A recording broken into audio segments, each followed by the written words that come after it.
All right, all right. Shalom, Akyam. Shalom. This is the brother Ba'ar from the GMS Salt, GMS West Palm Camp. And I'm back again with another daily exhortation. And before I start, I want to give all praises, honor, and glory to Yahweh, Bahasham, Yahweh Shah, Bahasham, Rakah, Quadash. I like to give double honors to the elders and apostles of Great Millstone. I like to give salutations to the Akyam preaching the gospel across the four corners of the earth in truth and in sincerity. Shalom, Akyam. Shalom. I just wanted to do a quick lesson, man. A quick lesson for today based on a conversation I had with a friend in the world, man. And this friend of the world, he came to visit me. I haven't seen him in a few months, for a while now, I could say. And we was talking, we was having a conversation, and he asked me something. And he asked me this twice because I was on the phone with him on my way home. And he was like, whatever I'm doing, am I earning money? Is it beneficial to me or whatever? I'm like, I think I said on the phone, no. But when I got back to the crib and he was there and we were talking, and he asked me a question. He was like, so are you doing, because he knows that I go out on the highways and byways and I speak, and and I'm teaching the gospel. I'm preaching the gospel. And he asked me a question. He was like, hey, what you doing? The thing that you're doing, are you doing it for money, or you're doing it because you want to? And I told him, I said, I'm doing it because I want to. But the scripture says this. This is Matthew 22, verse 14. All right. And this is after the Lord, was telling his servants to go out on the highways, and bid to the marriage, which is what we're doing. All right. So, Salaki Akim. So, and this is exactly what we're doing, because this is what was commanded of us by Yahweh Shah. All right. But verse 14 says this: for many are called, but few are chosen. All right. And we're not saying that we're chosen. This is why we call ourselves the hopeful elect. See, 2/3 of our people, they can't understand the magnitude of what we're doing. And heck,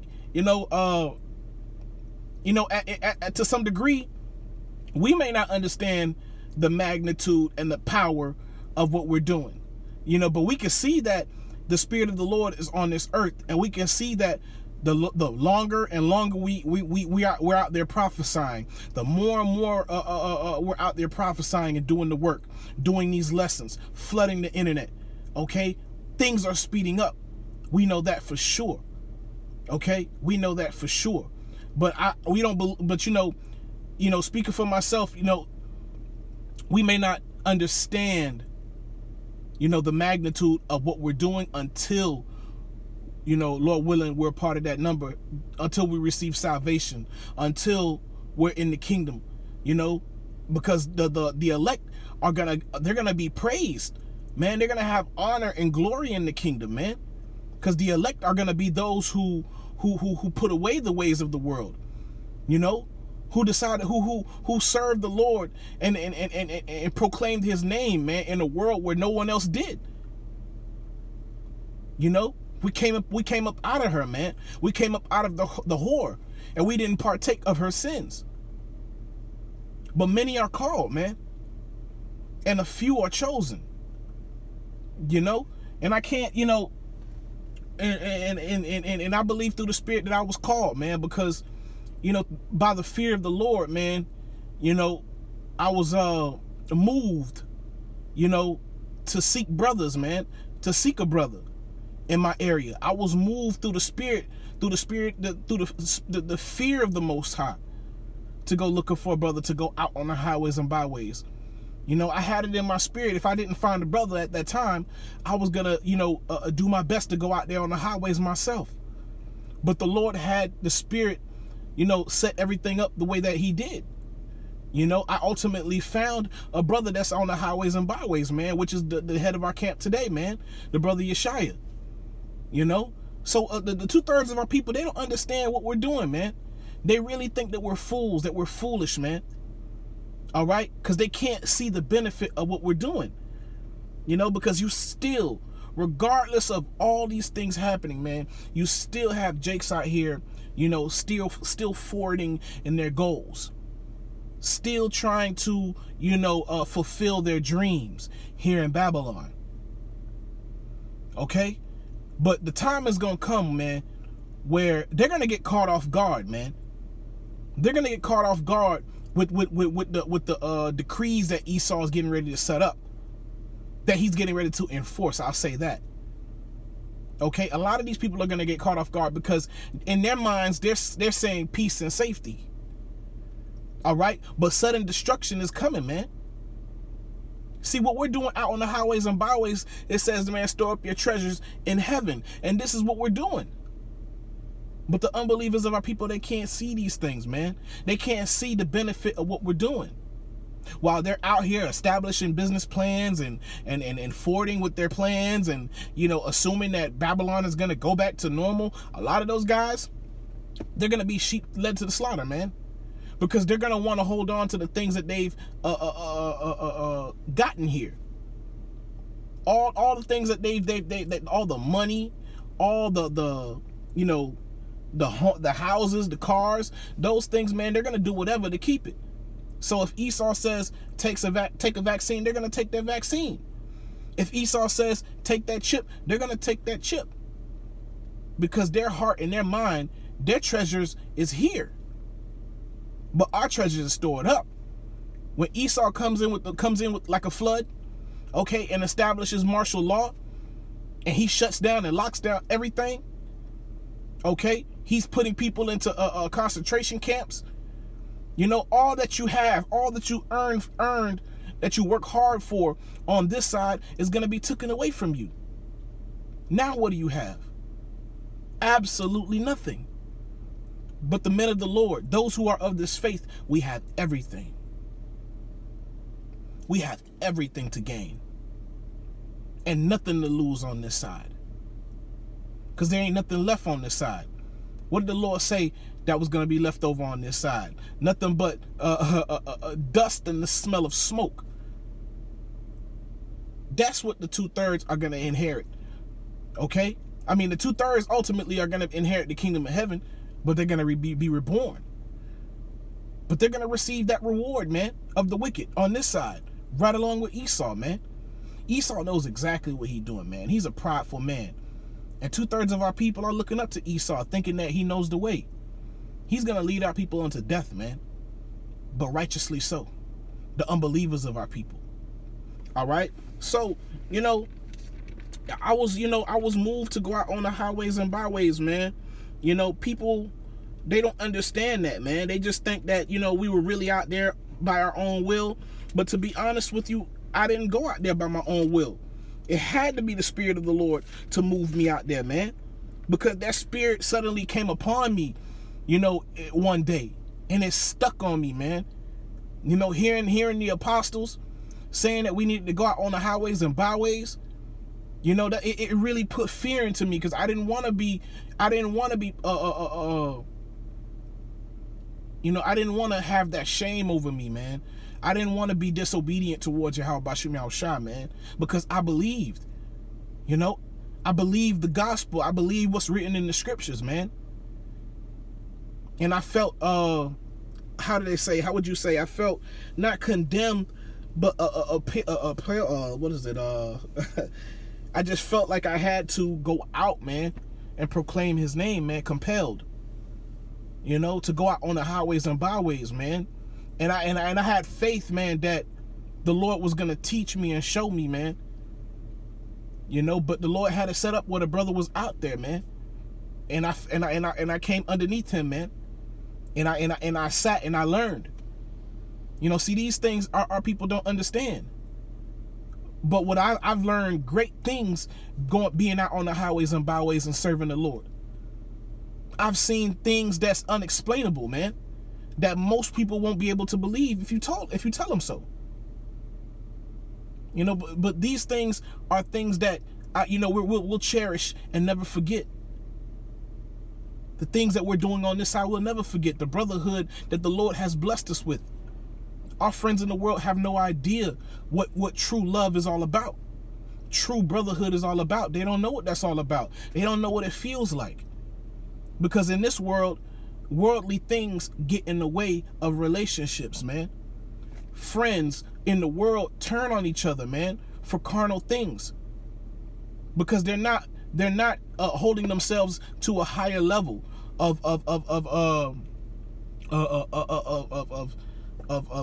just being and living.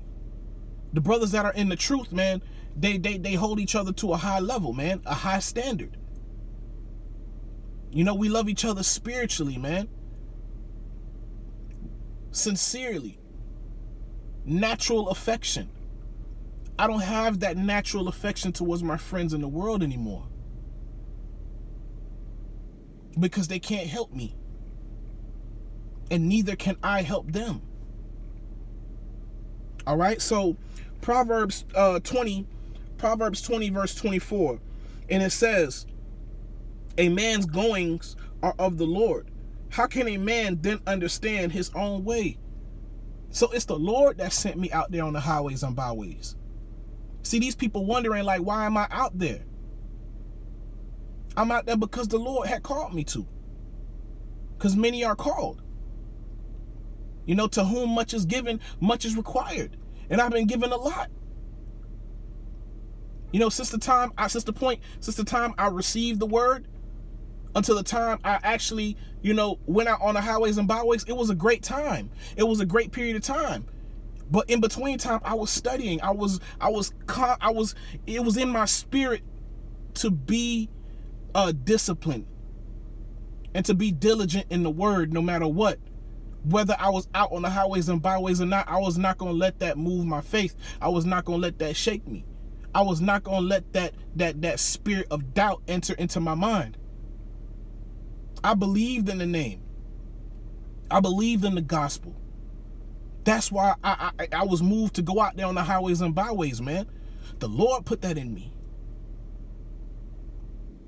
A man's going is not, it says right here, a man's goings are of the Lord. How can a man then understand his own way?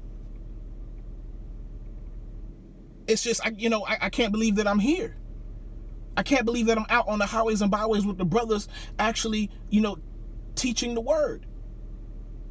I can't say I never thought I would be out on the highways and byways, but I'm thankful I'm out on the highways and byways. That I've been given the opportunity to proclaim the name of the Lord.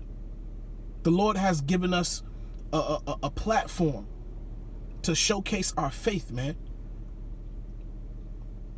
In a way that no one has ever done, ever. On this side.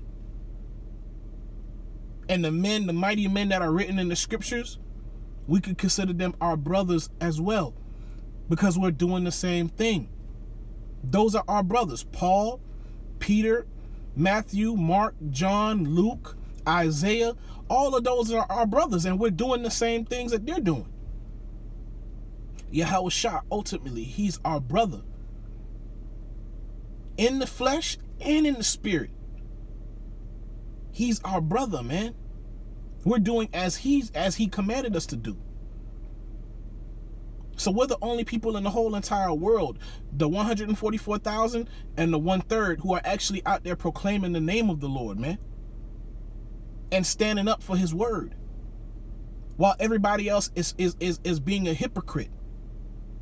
Are being found out to be liars. All right, so I'm going to close it up with this precept real quick. I'm going to go right back to Matthew. All right. So Matthew 20. Wow, I didn't realize that. Matthew 20. All right. And I just want to read it real quick. I know it's slightly lengthy, but not really. All right. And it says, what is that? 21. All right. And it says, I'll read 20. And it says, then came to him the mother of Zebedee's children with her sons, and worshiping him, and desiring a certain thing of him. And he said unto her, what wilt thou? She saith unto him, grant that these my two sons may sit, the one on the right hand, and the other on the left hand, in thy kingdom. And Yahushua answered and said, Ye know not what ye ask. Are ye able to drink of the cup that I shall drink of, and to be baptized with the baptism that I am baptized with? They say unto him, We are able. And he saith unto them, Ye shall drink indeed of my cup, and be baptized with the baptism that I am baptized with. But to sit on my right hand and on my left, it is not mine to give, but it shall be given to them for whom it is prepared of my Father. So it's the Most High the Most High gave Yahushua the elect. So it's the Most High who sent us out on the highways and byways through the Spirit. It's not for us to determine who's going to make it into the kingdom, who's going to receive salvation, who can receive understanding or not. It's not up to us. It's up to the Most High. Okay, the elect has already been established from the foundation of the earth. They just have to come back into the remembrance. And it's those of us who are actually the plowmen out on the highways and byways plowing, fishing for the elect. It's our job to fish for the elect and to bring them back into remembrance through the spirit and power of Yahweh Bashem Yahushua. We're just doing our part because we were called. But ultimately, it's not our decision who makes it into the kingdom of heaven, who can receive the understanding of the scriptures. It's not our decision. It's the Most High's decision. Okay? So, man, I just hope you brothers were edified. I tried to bring it out to the best of my ability, man. It's time for me to go back in this plantation and bust my ass, and go home. But I want to give all praises, honor, and glory to Yahweh Bahasham, Yahushua Bahasham, Rakah, Kodash. I like to give double honors to the elders and apostles of Great Millstone. I like to give salutations to the Akim preaching the gospel across the four corners of the earth in truth and in sincerity. Shalom Akim. Shalom.